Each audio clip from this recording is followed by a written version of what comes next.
মানুষ খুব বেশি ব্যস্ত, ঈদ উদযাপন করতেছে। রমজান যাই করছে না করছে, ঈদ খুব জমজমাট উদযাপন করতেছে। এর ভেতর দিয়েও আলহামদুলিল্লাহ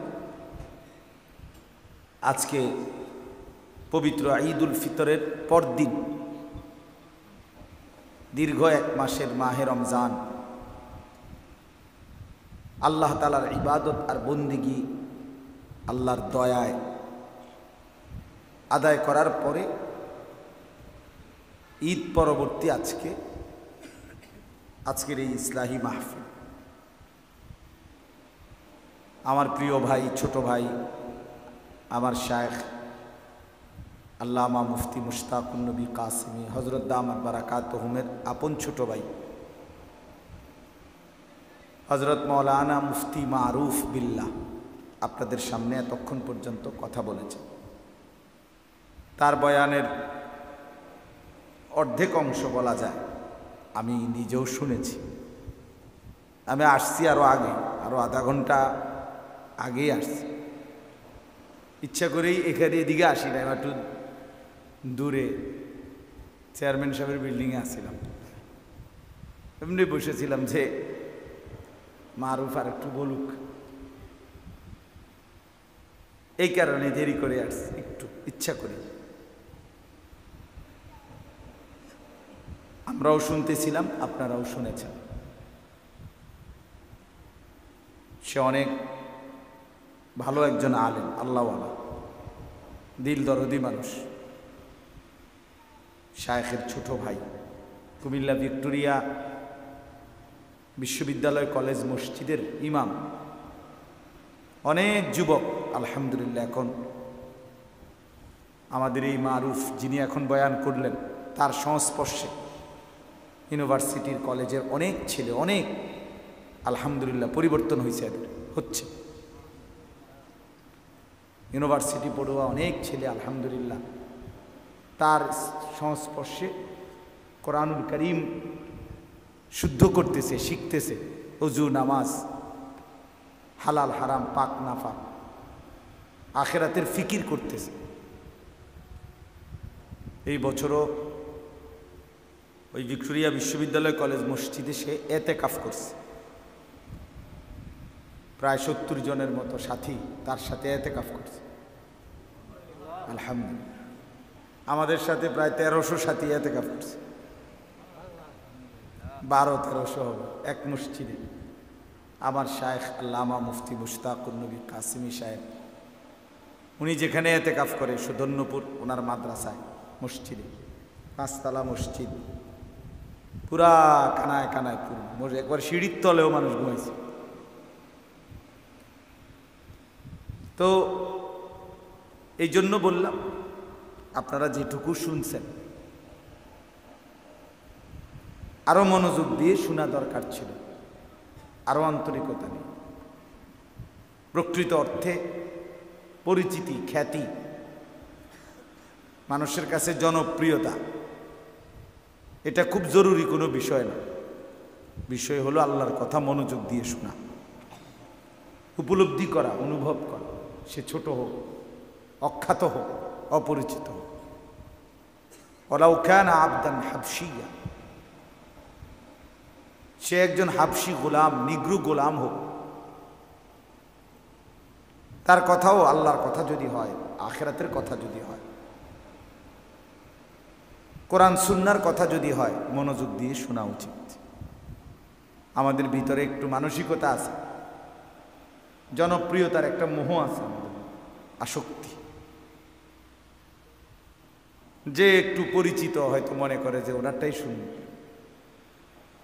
না। আসলে প্রত্যেক মসজিদের ইমাম সাহেবের কথার মধ্যে, আপনাদেরকে যারা জুমার বয়ান করে তাদের কথার মধ্যে হেদায়েত আছে, আপনাদের আখিরাতের পাথেও পুঁজি আছে। আপনাদের জন্যই ওনারা বলে, আখিরাতের কথাই বলে। ওযু নামাজ, হালাল হারাম, পাক নাফাক, করণীয় বর্জনীয়, এগুলোই বলে। এই জন্য বাস্তবিক অর্থে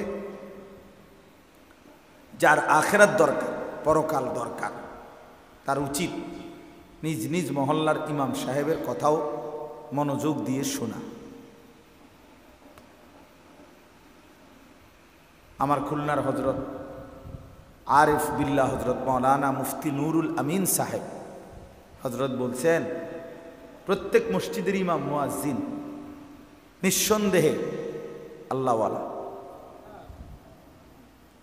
এবং হজরতের একটা দামি কথা আছে, প্রত্যেক এলাকার মানুষের হেদায়েতের জন্য, প্রত্যেক অঞ্চলের মানুষের আখিরাতের পথ প্রদর্শনের জন্য আল্লাহই ওই অঞ্চলের ইমাম আলেমদেরকে, ওই এলাকার আল্লাহই নির্ধারণ করেছেন, নির্বাচন করেছেন। একজনের পক্ষে সারা পৃথিবী শুধরানো সম্ভব? সম্ভব বলে? প্রতিদিন যদি 10,000 মানুষ মনে করেন আমার মুরিদ, এখন আমি 10,000 মানুষের দুনিয়ার যাবতীয় প্রশ্ন আমি উত্তর দিতে হইব, মনে করেন এটা যদি আমার দায়িত্ব হয়, আমাকেই যদি বাধ্যতামূলক করতে হয়, তো এগো ফোন যদি আমাকে রিসিভ করতে হয় ডেইলি, তো আর আমি ভাঞ্জাবি খুললে আনন্দ লাগবে।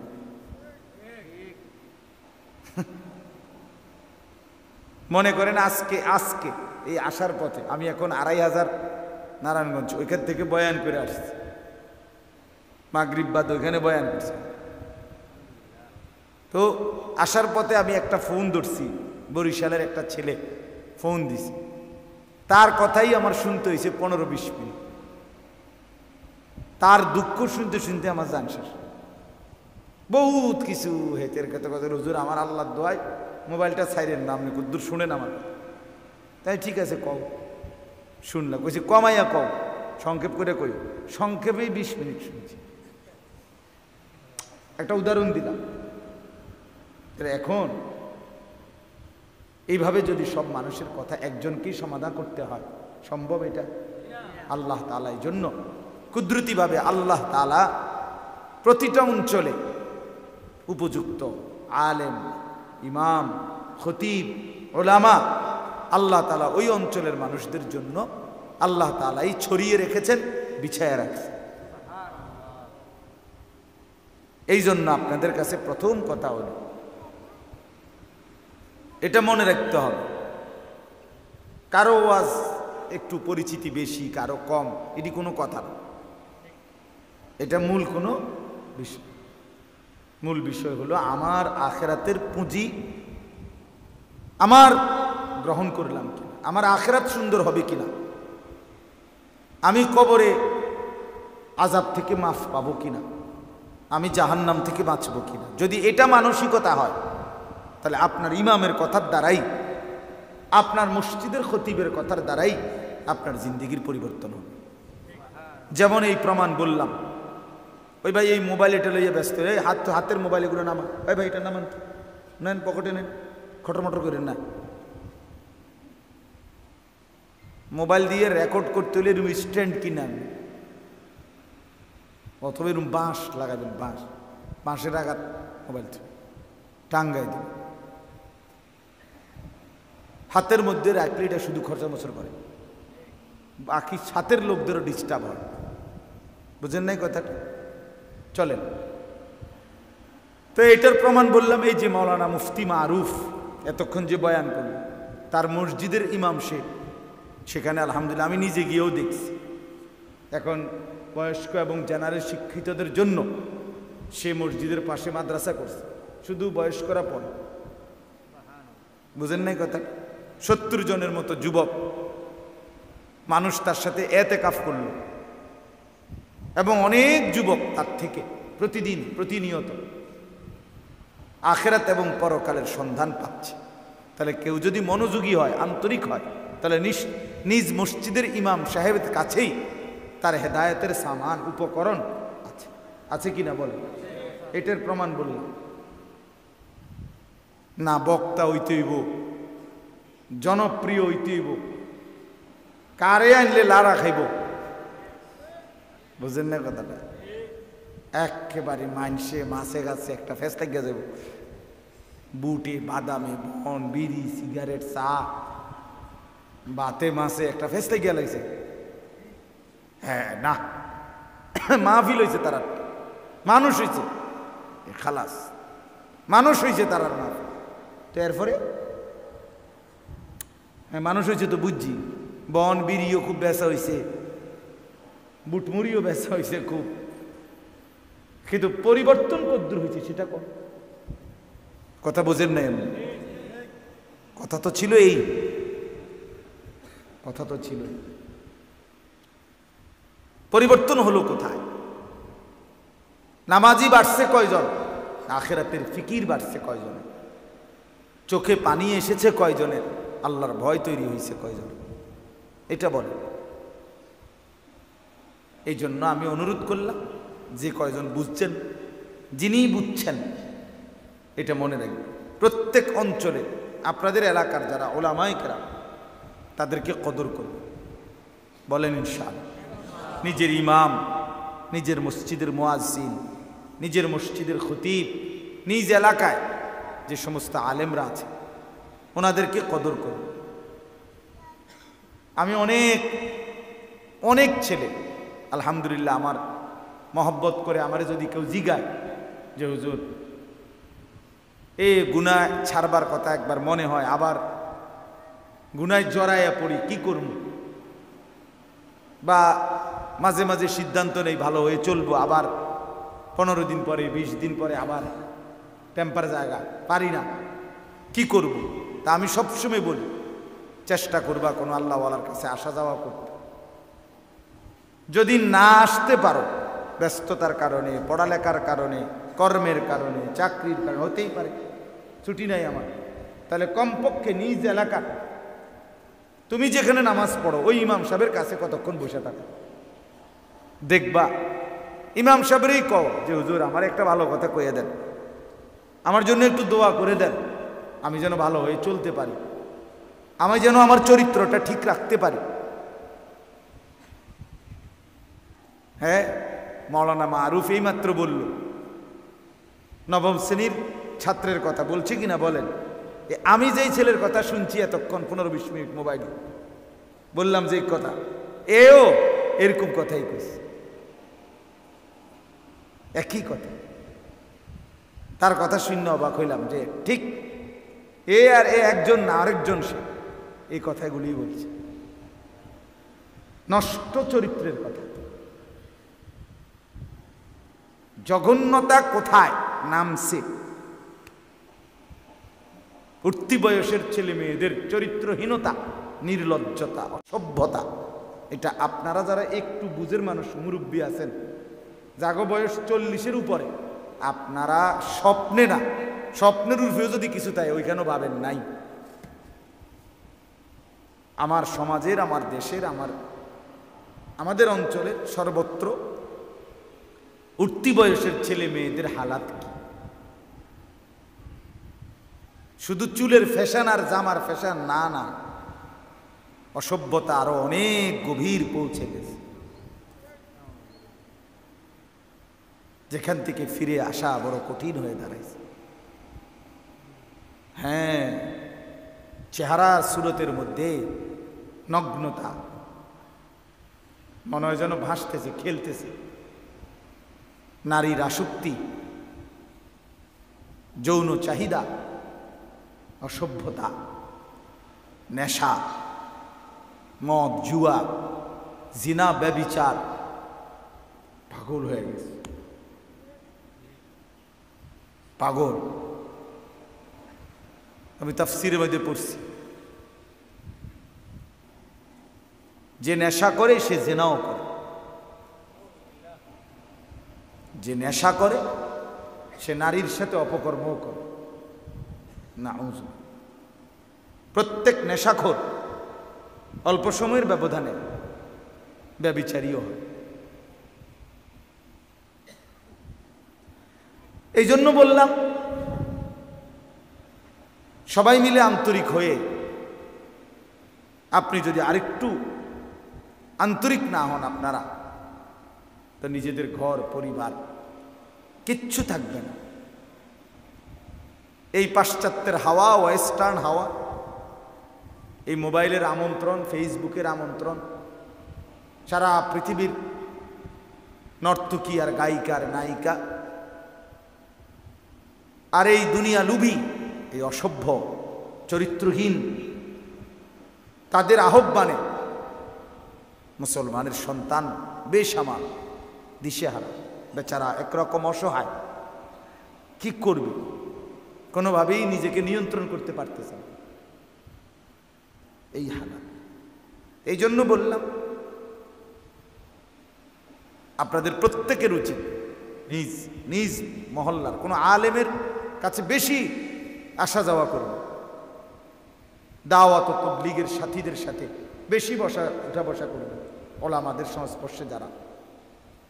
সোজা কথা, আলেমে দ্বীনের সংস্পর্শ, দিনদার মুত্তাকি আলেম। সদবদর হুজুরে লইতো না, আবার মোবাইল টিফিন না হুজুর, হাবাটা নিজে হারাদিন মোবাইল টিপে পাং পুং তাং ফাং করে, এসব সদর বদর লইতো না, ভালো হুজুর হইতো। বুঝেন নাই কথাটা? বলে চিনমু কেমন? আপনি দেখলেই চিনবু। আপনি এই যে বাজারে ফসা মাছ বেছে, এই বাজারে ভালো মাছও বেছে। কথা বলেন না কেন? যেই বাজারে আপনার ভেজাল চাল বেছে, এখানে ভালো চালও আছে। আপনি যেই বুদ্ধিমান একটু বিচক্ষণতা খাটায়, বিবেক বুদ্ধি খাটায়, সে ঠিকই বের করতে পারে। এখানেও পারবে, এটা কঠিন কিচ্ছু নেই।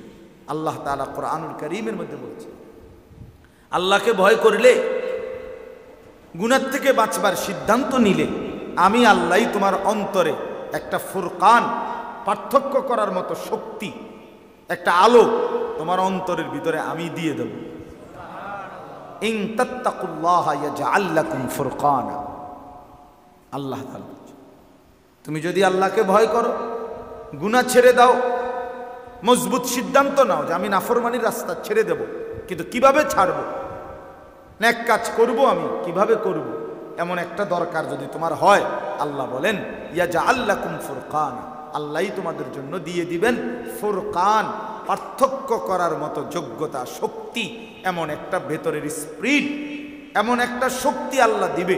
এটা দিয়েই তোমার অন্তরেই তোমার দিল বলে দিবে কোনটা হক কোনটা না হক, কোনটা ভালো কোনটা মন্দ, কোন কথাটা ভালো কথা, কোন কথাটা মন্দ কথা। আপনি বুঝেন না? কথা বলেন না কেন? কোনটা হাসি কোনটা কান্না আপনারা বোঝেন না? কোনটা ভালো মানুষের হাসি, কোনটা সিটারের হাসি, বাটফারের হাসি, আপনারা বোঝেন না? কথা বলেন। মানুষ তো বুঝে, যেই কোনো মানুষে বুঝে, এটা তো সহজ বিষয়। এই জন্য আমরা প্রত্যেকেই, আমি মারুফের কথা বলতে গিয়ে এই কথাগুলো বললাম, আমি খুব লম্বা করতে চাই না, রাত হয়েছে অনেক, আলহামদুলিল্লাহ তার বয়ানও আপনারা শুনছেন। আমার প্রথম কথা হল এই, আপনাদের কাছে অনুরোধ করছি, প্রত্যেকেই স্থানীয় ওলামা, ইমাম, খতিব, তাদের সাথে সম্পর্ক বাড়াবেন। বুঝিনি আমার কথাটা কমছে? বাড়াবেন ইনশাআল্লাহ, বেশি বসবেন, ওনারেই কইবেন, ইমাম সাহেব হুজুর আমারে দুইটা কথা কন, একটা কথা কন, একটা মিনিটে বলেন। হাদিসের মধ্যে আছে, বহু সাহাবী এরকম নবীজির কাছে আসছে, আয়েশা বলছে ইয়া রাসূলুল্লাহ আমারে একটা কথা কইয়া দেন। নবীজি এক কথা বলছে, ওয়াজ শেষ, লা তাগদাব। একজনকে কইছে রাগ করিও না, খালাস ওয়াজ শেষ। ওয়াজ কি করছে কদ্দুর? এই কথাইটাই ওয়াজ, যে লা তাগদাব, কি করিও না। আরেকজনে বলছে আমি সারাক্ষণ করতে চাই এমন একটা আমল কর, বলছে লা ইয়াজালু লিসানুকা রাতবান বিযিকরিল্লাহ, আল্লাহ তাআলার জিকির দিয়া জিহ্বা ভিজায়া রাখবা, যাও, এটাই ওয়াজ, খালাস। এই এক সাহাবীকে বলছে গোটা ইসলাম মানতে চাও তুমি, আমি তোমার একটা পদ্ধতি কই। নবীজি বলছে ওই সাহাবীকে, আমি তোমার একটা বুদ্ধি কই, যে এই বুদ্ধিতে গোটা ইসলাম মানা তোমার জন্য সহজ হয়ে যাবে। এটা বলি আমি। কেমন আছেন? আসেন একটু জায়গা করে দেন তো। আল্লাহ নবী সাল্লাল্লাহু আলাইহি ওয়াসাল্লাম বললেন নবী সাল্লাল্লাহু আলাইহি ওয়াসাল্লাম, কি বললাম ওনাকে বললেন সাহাবীকে যে গোটা ইসলাম মানা তোমার জন্য সহজ হবে এমন একটা বুদ্ধি কইতাম না, বুঝছেন নি প্রশ্নটা? তো ওই সাহাবী বলল, বলেন ইয়া রাসূলুল্লাহ, বলেন আমাকে। তো নবীজি বললেন কুফা, মানে এই জিহ্বাটা টাই না একটু বাইর করে আর কি। নবীজি জিহ্বায় হাত দিয়া বললেন, এভাবে আঙ্গুল লাগাইয়া বলে কুফা লিসানা, তুমি তোমার এই জিহ্বাটাকে নিয়ন্ত্রণ করো, খালাস। এই যে ওনার ওয়াজ শেষ। মানে এই যে এক কথায় এক শব্দে এক বাক্যে ওয়াজ হইতে পারে, এটা দেখলেন নি? ওনার এই ওয়াজ দিছে এক উদ্দুর কথা, শেষ। হযরতে আনাস রাদিয়াল্লাহু তাআলা আনহু, ওনাকে একদিন নবীজি বলছে, ইয়া বুনাইয়া, হে আমার প্রিয় সন্তান, তোমার একটা নসিহত করি। নবীজি ওনারে বলতেছে, ইন কাদারতা আন তুসবিহা ওয়া লাইসা ফি কলবিকা গিশশুন লি আহাদ ফাফআল। আনাস শোনো, আমার একটা ওয়াজ নসিহত শোনো। নবীজি বলতেছে, নবীজির খাদেম আনাস ইবনে মালিক বলতেছে, যদি তুমি পারো প্রতিদিন সকালবেলা তোমার দিলটা এরকম বানাইবা যে কারো প্রতি তোমার কোনো বিদ্বেষ নাই, এমনটা যদি করতে পারো ফাফআল, তাহলে কইরো, এটাই তোমার জন্য কল্যাণ। এই ওয়াজ শেষ। ওনারা এর দূরে কারো প্রতি দিলে কি রাখো না, বিদ্বেষ, স্থায়ী শত্রুতা জমায়ে রাখো, বিদ্বেষ রাখো, এভাবে দিল বানাও। তাইলে এই জন্য বললাম, আপনি ইমাম সাহেবকে বলেন গিয়া যে হুজুর আমার একটা ছোট কথাই বলে দেন, 1 মিনিটে একবারে ভূমিকা নাহমাদুহু পড়তে হইব, মাইক লইতে হইব, পোস্টার করতে হইব, হ্যান্ডবিল করতে হইব, সুদ দিতে হইব। আমার ভাইয়েরা একেবারে সবাই সবসময় এটা কইতে হইব, সুদ দিতে হইব, এরম প্যান্ডেল করতে হইব, এটা জরুরি। কথা বলেন না কেন? আখিরাতের পথ পাওয়ার জন্য, আপনার আমার নাজাতের জন্য, জান্নাতে যাওয়ার জন্য এরম প্যান্ডেল বাধ্যতামূলক। সবসময় পোস্টার করতে হইব নাকি? দা এটাই বুঝাইতে চাই। খেয়াল করবেন, ইনশাআল্লাহ দেখবেন লাভবান হইবেন, ভালো হবে, নিজের পরিবর্তন হবে। আল্লাহ তাআলা আমাদেরকে তৌফিক দান করেন। মাহে রমজান আমাদের কাছ থেকে বিদায় নিল, 1টি মাস পূর্ণ। আল্লাহ তাআলা আমাদেরকে অতিরিক্ত বিশেষ সারা বছরের স্বাভাবিক যা আমল ছিল আমাদের দায়িত্বে আল্লাহর পক্ষ থেকে, ইসলামের আমল, এগুলো তো চলমান ছিলই।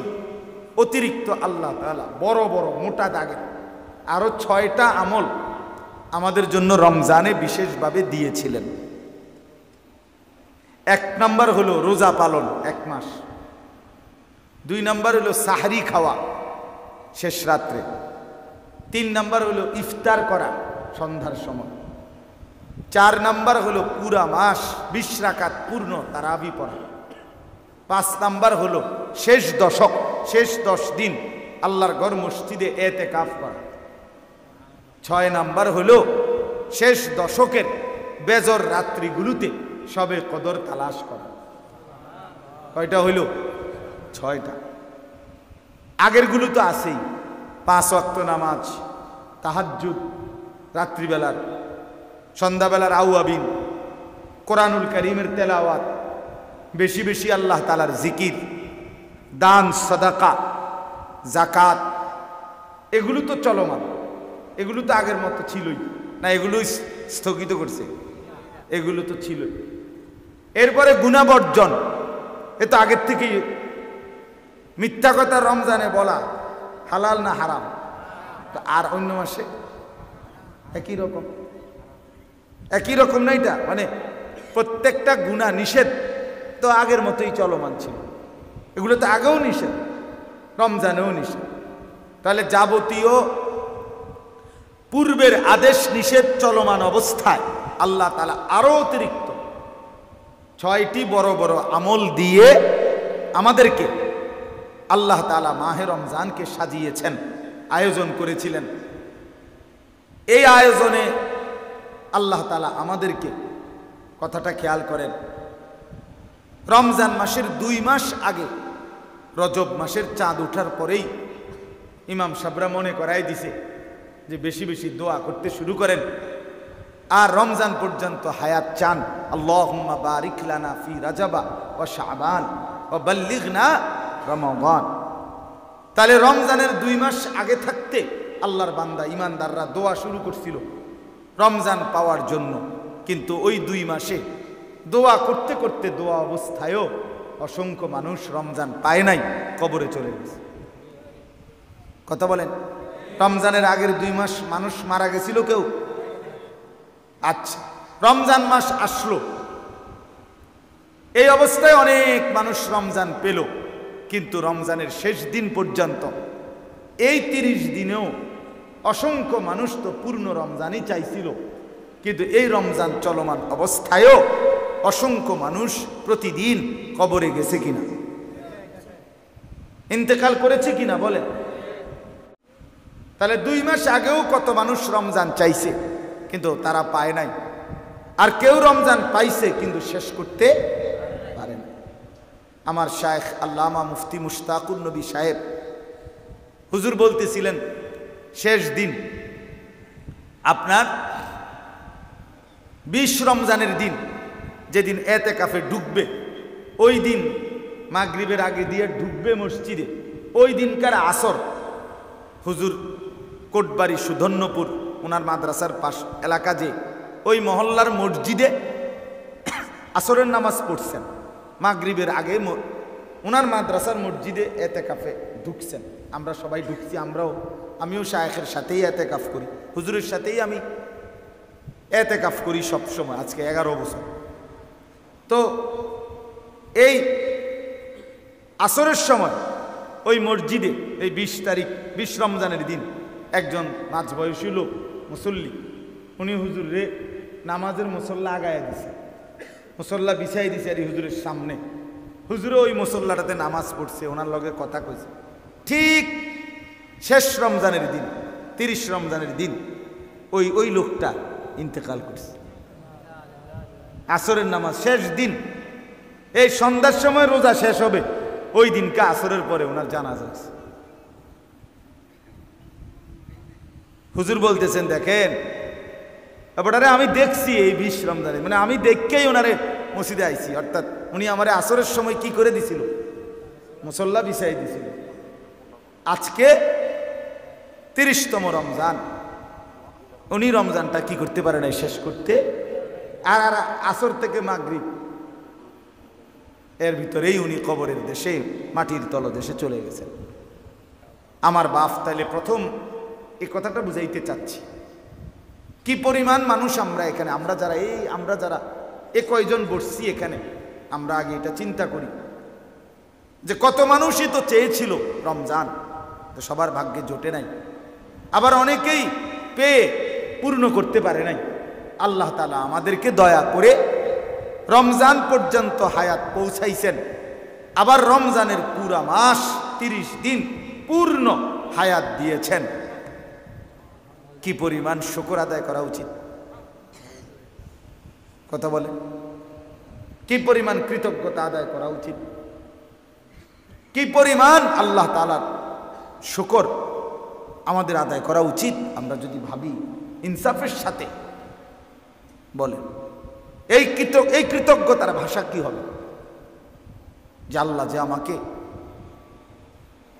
রমজানটা আমার নসিবে করাইছেন, আমি যে বাঁচলাম, আমি যে হায়াত পাইলাম, আমি যে বড়সড় কোনো অ্যাক্সিডেন্ট হলো না, আমার যে বড়সড় কোনো বিপদ হইল না, আমি যে বড়সড় কোনো রোগে আক্রান্ত হলাম না, আমি যে রমজানের রোজা রাখতে পারছি, তারাবি পড়তে পারছি, ইফতার করতে পারলাম, সাহারি খাইতে পারলাম, এতেকাফ করতে পারলাম, সবে কদরের তালাশ করলাম, এতগুলো নিয়ামত আল্লাহ যে আমাকে দিলেন, জান্নাতের রাস্তা, এই ইবাদতগুলোর মধ্যে জান্নাতের রাস্তা আছে কিনা, রোজার মধ্যে জান্নাতের পথ আছে কিনা, এতেকাফের মধ্যে জান্নাতের রাস্তা আছে কিনা, জান্নাতের রাস্তার সামান এগুলো, জান্নাতে যাওয়ার উপকরণ এগুলো, তাহলে এগুলো যে আল্লাহ তাআলা আমাকে তৌফিক দিলেন করবার, পালন করার, আমাদের কি পরিমাণ কৃতজ্ঞ হওয়া উচিত ছিল, পরিমাণ শুকর আদায় করা উচিত, এটা হলো দেখার বিষয়। 1 নম্বর একটা বিষয় গুরুত্বপূর্ণ। আর আরেকটা বিষয় হলো আমি শুধু এই দুইটা কথাই বলব, মাগরিব বাদ এই দুইটা কথাই বলছি, এখনো বলতে চাই। আরেকটা বিষয় হলো এই এক মাসের রমজান, তাহলে এক নাম্বার হলো আমাদের শুকর আদায় করা উচিত, কৃতজ্ঞতা আদায় করা উচিত আল্লাহর প্রতি, কি পরিমাণ এত বড় রমজান পাওয়ার বরকতে, এটা আমরা ভাবা দরকার, ঠিক কি না বলেন? আর দুই নাম্বার হলো এটাই এক নাম্বার, এটা শুকরটা দ্বিতীয়, যেটা মূল টার্গেট। আগের সবগুলো ইবাদতের সাথে রমজানে আল্লাহ তাআলা অতিরিক্ত আরো 6টি ইবাদত যোগ করে, এই যে 6টার নাম বলছি কিনা, রোজা, ইফতার, সাহারি, তারাবি, এতেকাফ, শবে কদরের তালাশ, কয়টা হইছে? এই 6টার আগের গুলো সহ একসাথ করে এই যে রমজান আমাদেরকে দিলেন, ইমানদার আমাদেরকে দিলেন, কেন দিলেন? আল্লাহ তাআলা স্পষ্ট কোরআনে এটা বলছেন যে আমি আল্লাহর টার্গেট, আমার চাওয়া, লাআল্লাকুম তাত্তাকুন, যেন তোমরা মুত্তাকি হতে পারো, যেন তোমাদের মধ্যে তাকওয়ার গুণ অর্জিত হয়, এই জন্য দিছিলাম। এখন বলেন, এক মাসের কোর্স তো শেষ হইল, ঔষধও খাইলেন, শরীরটার কি অবস্থা? এটা হলো দুনিয়াবি কথার ক্ষেত্রে আমরা বলি। একজন রুগী হসপিটালে ভর্তি হয়েছে, আজকে 1 মাস ধরে 6টা করে ওষুধ নিয়মিত খাচ্ছে, ডাক্তারের প্রেসক্রিপশন মতে, যেমনে যেমনে কইছে। এখন 1 মাস পরে কেউ তারে দেখতে গিয়ে জিজ্ঞেস করতেছে, এখন আপনার শরীরের কি অবস্থা? আগে যেরকম দেখে গেছিলাম এখন কেমন লাগতেছে? তো এই লোক বলতেছে, আল্লাহর রহমতে, আপনাদের দোয়ায়, আজকে 1 মাস লাগাতার ওষুধ খাওয়ার বরকতে, আল্লাহর দয়ায় শরীরটা আগের চাইতে ভালো, রোগটা কমে গেছে, কমে যাইতেছে। দোয়া করেন আল্লাহ যেন পূর্ণ সুস্থ করে। এরকম দুনিয়ার মানুষ বলে কিনা? তো আল্লাহ তাআলাও তো চাচ্ছিলেন রমজানের এই একটি মাস আমাদেরকে, যে যেন তোমরা মুত্তাকি হতে পারো, তাকওয়ার গুণ অর্জিত হয় তোমাদের মধ্যে। তো ওইটার হালাত কি? 1 মাসের ঔষধ আপনি তো খাইলেন, 6টা আমল আরো অতিরিক্ত করিলেন, রমজান পালন করিলেন, এখন আপনার আমার তাকওয়ার কি অবস্থা? যেটা টার্গেট ছিল তাকওয়া অর্জন হবে, মুত্তাকি বানাবে, এটা কি হইল? এটা কদ্দুর কর, কথা বুঝছেন কি না? যেদিন ঈদের চাঁদ উঠল, সেই মাগরিব থেকে আজকের এশা পর্যন্ত, ওই দিনকার মাগরিব আর এশা ওহেন্দে 2 ওয়াক্ত, গতকালকের 5 ওয়াক্ত, আজকের 5 ওয়াক্ত, তাহলে হলো মোট কয় ওয়াক্ত? 12 ওয়াক্ত। এই 12 ওয়াক্ত নামাজের হালাত বলেন। এই 12 ওয়াক্ত নামাজের মধ্যে যেই ওয়াক্ত নামাজ যাদের ছুটে গেছে, তার তাকওয়া কোথায়? কথা বলে। তাকওয়া মানে কি? আমার শায়েখ বলেন, কিতাবের মধ্যে লিখছে, হুয়া মালাকাতুন ফিল কলব, তাকওয়া হচ্ছে এই দিলের মধ্যে অর্জিত একটি যোগ্যতা। কিসের যোগ্যতা? যোগ্যতা হইল এমন একটি যোগ্যতা যেটার আসলে হলে তাকওয়া, এই যোগ্যতার বলে ওই ব্যক্তির জন্য গুনাহ ছেড়ে দেওয়া সহজ হয়, ইবাদত পালন করা সহজ হয়। এইটারে কয় তাকওয়া। এই যোগ্যতাটা আসা। তাই রমজানের 1 মাসের টার্গেট ছিল এই যোগ্যতাটা আপনার মধ্যে আসবে। এই 6টা ওষুধ দিছে আপনারে, রোজা, ইফতার, সাহারি, তারাবি, এতেকাফ, শবে কদর, যেন আপনার মধ্যে ওই যোগ্যতাটা আসে, তাকওয়ার যোগ্যতাটা। যে যোগ্যতা বলে আপনি গুনাহ ছাড়বেন সহজ, গুনাহ ছেড়ে দেওয়া সহজ হবে, ইবাদত করা সহজ হবে, আল্লাহর হুকুম পালন করা। এখন এই 12 ওয়াক্ত নামাজ যাদের ছুটে গেছে, তাদের 1 মাসের ঔষধ খেয়ে আল্লাহর হুকুমের রমজান পালন করে অর্জন কোথায়? তাকওয়া কই? গুনাহ না হওয়া, ইবাদত পালন করা, এটাই তো তাকওয়া। তো এটা কই বলেন? সেদিন ঈদের দিন সন্ধ্যা থেকে যারা এই 2 দিন ধরে যেই ছেলে মেয়েগুলো, যেই নারী পুরুষগুলো, যেই স্ত্রী, যেই কন্যা, যেই ছেলে অসভ্যতার নোংরামি করছে, গান বাজাইতেছে, ঢোল বাজাইতেছে, ডেকসেট বাজাইতেছে আর নাচানাচি ফালাফালি করছে, যেই অসভ্য মেয়েরা, মহিলারা, যাদের ঘরের স্ত্রীরা বেপর্দা বেহায়া রাস্তায় রাস্তায় হাঁটতেছে, যেই ছেলেগুলো এক ওয়াক্ত নামাজ না পড়ে মুসলমানের বাচ্চা, অথচ গান বাদ্য, নাচ গান, হই হুল্লুর, ছবি দেখা, নাচ দেখা, মেয়ের পিছনে হাঁটা, পার্ক রেস্তোরাঁয় ঘোরা, এটাতেই সময় পার করছে। এই হাইওয়ান, এই অসভ্য জানোয়ারদের তাকওয়া কোথায়?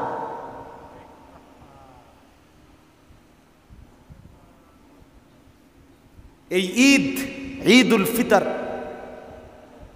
এই ঈদ রমজানের পরে এই ঈদ, কোরবানির ঈদের সময় ঈদ, এটা কি আপনার বাফের ঈদ? কি আপনার বাফে দিছে না? কথা বলেন না কেন? আপনার দাদাই দিছে না? এটা আপনাকে বংশের না? এটা আপনার নেতা, এটা আপনার দলের, এটা চেয়ারম্যানের, এটা এমপি সাহেবের, এটা প্রধানমন্ত্রী। তো যার দেওয়া ঈদ, তার উল্টো তার নাফরমানি করছে, কোন সাহস? বলে ইনসাফ কি বলে? হাদিসের মধ্যে আছে, নবী সাল্লাল্লাহু আলাইহি ওয়াসাল্লাম মক্কা থেকে হিজরত করে মদিনায় আসছেন। এসে দেখছে মদিনার মানুষ বছরে 2 দিন আনন্দ ফুর্তি, খেল তামাশা, নাচ গান করে। নবীজি জিজ্ঞেস করছেন, মা হাদানিল ইয়াওমান, তোমাদের এই 2টা দিনে কি, মানে এরকম নাচ হোকা? কথা বুঝেন নাই? এরকম ফালাফালি লাফালাফি করো কা? এরকম গান বাদ্য ঢোল তবলা বাজাও কেন? নাচ গান করো কেন? কি কি তাই তোমাকে এই 2টা দিনে কি? তো ওরা বললেন, কুন্না নালআবু ফিল জাহিলিয়্যা, আমরা জাহিলি যুগে সব সময় এই 2 দিনে নাচ গান, খেলতাম, আশা, আনন্দ ফুর্তি করতাম, আগের থেকে এটা করে আসছি আমরা। আল্লাহ নবী সাল্লাল্লাহু আলাইহি ওয়াসাল্লাম তখন বললেন, এ খেয়াল করেন কথাটা, নবীজি কি বলছে আপনারা শুনতেছেন তো? কোনো হু হা তো করেন না, মাথেনো না, লড়েনো না, আসেনো না, কান্দেনো না, কিতে আসলে কিতে? মাশাআল্লাহ, মনোযোগ দিচ্ছে, এটা একটা উত্তর পাওয়া গেছে। আল্লাহ তাআলা তৌফিক দান করেন। তো বললাম, নবীজি সাল্লাল্লাহু আলাইহি ওয়াসাল্লাম তখন বললেন, ইন্নাল্লাহা কাদ আবদালাকুম বিহিমা খায়রাম মিনহুমা ইয়াউমাল আযহা ওয়া ইয়াউমাল ফিতর, নিশ্চয়ই আল্লাহ তোমাদের এই 2 দিনের পরিবর্তন করে দিয়েছেন তার চাইতে উত্তম 2টি দিনের মাধ্যমে। সেই 2টি দিন হলো ঈদুল আজহা এবং ঈদুল ফিতর। একটা হলো কোরবানির ঈদ, একটা হলো এই রোজার ঈদ। তাহলে এখানে 2টা কথা আবারও খেয়াল করেন। 1 নাম্বার হলো এই 2টা দিন আমাদের জন্য দিয়েছেন কে? ইন্নাল্লাহ, নিশ্চয় আল্লাহ দিয়েছেন। নবীজি বলছে, এটা তোমার বাপেও না, তোমার দাদারও না, তোমার বংশেরও না, তোমার নেতারও না, তোমার দলেরও না। 2 নম্বর কথা হলো নবীজি বলেন আবদালাকুম, পরিবর্তন করে দিয়েছেন আল্লাহ। তার মানে তোমাদের তামাশা, তোমাদের খেলাধুলা, তোমাদের ফুর্তি, তোমাদের নাচ গান, তোমাদের এই অসভ্যতা, এই হারাম, এই গুনাহটাকে বদলাইয়া দিছেন, দিয়া উত্তম 2টা দিন ইবাদত আমলের জন্য, আল্লাহর সন্তুষ্টি কামনার জন্য দিয়েছে। তাহলে যদি ঈদের আনন্দ মানেই হয় ডেকসেট, গান বাদ্য, নাচ গান, ফুর্তি, এই নারী পুরুষ ছেলে মেয়ের এই মাতামাতি, অবাধ অসভ্যতা, এটাই যদি এটার অর্থ হয়, তো এটা বদলাইছে কি? তার বদলানোর দরকার কি? তার এটা তো আসিলই। কথা বোঝেন নাই আপনি? ওরা তো এটা করতেই আসিল 2 দিন, তো আবার বদলানোর কি হয়েছে? তো নবী আবার এটা কি কইলেন যে আল্লাহ তোমার করে 2টা দিন বদলাইয়া তাতে উত্তম 2টা দিন, এটা কোনো দরকার আসিল না। এখন ঈদ মানে যদি আমাদের ছেলে মেয়েরা নাচবে, গাইবে, ডেকসেট বাজাবে আর বেপর্দা বেহায়ার অসভ্যতা করবে, এটাই যদি হয় অর্থ, তো বদলাবের কি? পরিবর্তনের কি দরকার হইল এখানে? আহা, এবার বলেন, আফসোসের ব্যাপার, যেটা বদলাবার জন্য আল্লাহ দিলেন আমরা সেটাই করছি, যেটা পরিবর্তন করে রসুল আল্লাহর পক্ষ থেকে শুনালেন আমরা তাতেই আবার লিপ্ত হচ্ছে। আমরা সেই জাহিলিয়াতেই ফিরে গেলাম, আমরা সেই বেঈমানের আচরণেই ফিরে গেলাম, আমরা সেই মুশরিক মূর্তি পূজক, মূর্তি পূজা করাকালীন তারা যা করত তাই ফিরে গেলাম। কি হলো বলেন, কি হলো আমাদের? আপনারা যদি সব নির্বাক বয়স্করা, মাঝ বয়সীরা, ঘরের বাবা ঘরের মা, অভিভাবক, আপনারা অবাক করে তাকায় আছেন, আপনারা কিছুই বলছেন না কেউ নিজের ছেলেকে, নিজের মেয়েকে, আপনারা স্বামীরা নিজেদের স্ত্রীকে বেপর্দা থেকে বাঁচাচ্ছেন না, তাহলে আপনাদের ভিতরে পৌরুষ কোথায়? সাহসিকতা কোথায়? আপনাদের ইসলাম কোথায়? আপনাদের আখিরাত কোথায়? আপনাদের পরকাল? এই যে সংসারের জন্য 60 বছরে এত কষ্ট করলেন, বিনিময়ে আখিরাতে কি পাবেন? যে স্ত্রী পর্দা করে না তার থেকে আপনি আখিরাতে কি পাবেন? যেই ছেলেটা নামাজ পড়ে না, যেই মেয়েটা বেপর্দা, তার থেকে আপনার পরকালের সম্বল কি? বলে অর্জনটা কি? কি পাবে? ইনসাফের সাথে বলে, ভেবে দেখে, ভেবে দেখে। প্রতিনিয়ত মুসলমানের ছেলে মেয়েরা আপনার গুনাহটাকেই আরো ডিজিটালাইজড করছে।